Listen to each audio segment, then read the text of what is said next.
Welcome to easy Sushas recipe. இன்றைக்கி எல்லா காலத்துலேயும் எல்லா சீசன்லேயும் மாங்காய் ஊறுகாய் எப்படி போடுறதுன்னு காட்டுறேன். இது ரொம்ப நல்லாயிருக்கும். எண்ணெய் மாங்காய், நல்லா கொதிக்கிற வெந்நீர், கொதிக்கிற தண்ணியில் மாங்காய் வத்தல் நான் ரெடியாக வச்சுருக்கேன். மாங்காய் வத்தல் எப்படி செய்யுதுன்னு சொல்கிறேன்.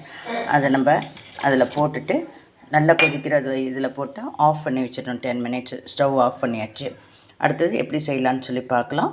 அதுக்கு முன்னாடி மாங்காய் வத்தல் எப்படி செய்யுதுன்னு சொல்கிறேன். மாங்காவை நல்லா வாஷ் பண்ணிவிட்டு பொடி பொடியாக துண்டமாக கட் பண்ணி உப்பு போட்டு 4 நாள் ஊற வச்சு வெயிலில் காய வச்சு திருப்பி அந்த உப்பு தண்ணியில் போட்டு 2 நாள், இந்த வெயிலுக்கு 2 நாள் 3 நாள் ஊறினா போதும்.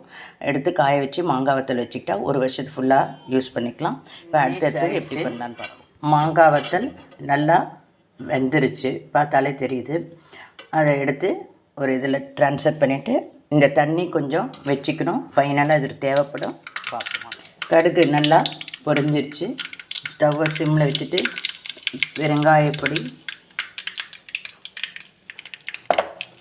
இதுக்குள்ளெல்லாம் காரப்பொடி வேணும். இந்த ஒரு 3 ஸ்பூன் காரப்பொடி, இந்த வேக வச்ச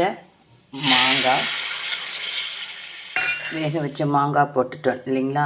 கொஞ்சம் ஆல்ரெடி உப்பு போட்டிருக்கனால கொஞ்சமாக உப்பு சேர்த்தா போதும், உப்பு கறிக்கும். மஞ்சப்பொடி கொஞ்சமாக பண்ணி காட்டுறேன். நான் இருந்த மாங்காய் வத்தலுக்கு உங்களுக்கு ரொம்ப டேஸ்ட்டாக இருக்கும். சரி, இதை பார்த்தோன்னே செய்யுது உங்களுக்கு காட்டலான்னு. இப்போ அந்த இது வேக வச்ச தண்ணி வச்சுருக்கோங்கன்னா இதுக்கு கண்டிப்பாக சேர்க்கணும். அப்போ தான் இது ரொம்ப நல்லாயிருக்கும், வாசனையாகவும் இருக்கும், நிறைய நாள் வரும். இதை அஃப்கோர்ஸ் ஒரு வாரத்தில் செய்யணும். எண்ணெய் மாங்காய் ரெடி. ஃபைனலாக பெருங்காயப்பொடி, வெந்தயம், மஞ்சப்பொடி போட்டுக்கோங்க. Thank you viewers. சப்ஸ்கிரைப் பண்ணவங்களுக்கு தேங்க்ஸ், சப்ஸ்கிரைப் பண்ணவங்களுக்கு தேங்க்ஸ், ஊறுகாய் செய்ய போகிறவங்களுக்கும் thanks. Thank you so much. We will see you again.